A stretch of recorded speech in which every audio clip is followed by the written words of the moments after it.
محبوب سبحانی غوث سمدانی حضور سیدنا غوث العظم رحمۃ اللہ تعالی علیہ کے نانا جان حضرت عبداللہ سوما رحمۃ اللہ تعالی علیہ جیلان شریف کے مشائخ میں سے تھے۔ آپ رحمۃ اللہ تعالی علیہ نہایت زاہد اور پرہیزگار ہونے کے علاوہ صاحب فضل و کمال بھی تھے۔ بڑے بڑے مشائخ کرام رحمۃ اللہ تعالی علیہ مجمعین سے آپ رحمۃ اللہ تعالی علیہ نے شرف ملاقات حاصل کیا۔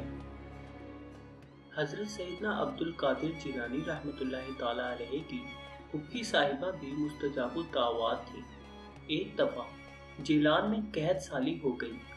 لوگوں نے نماز استسقاء پڑھی لیکن بارش نہ ہوئی تو لوگ آپ کی پھپھی جان حضرت سیدہ ام عائشہ رحمۃ اللہ تعالی علیہما کے گھر آئے اور آپ سے بارش کے لیے دعا کی درخواست کی۔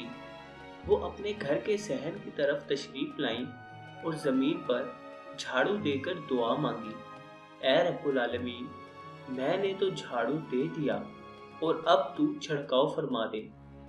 کچھ ہی دیر میں آسمان سے اس قدر بارش ہوئی جیسے مشق کا منہ کھول دیا جائے۔ لوگ اپنے گھروں کو ایسے حال میں لوٹے کہ تمام کے تمام پانی سے تر تھے اور جیلان خوشحال ہو گیا۔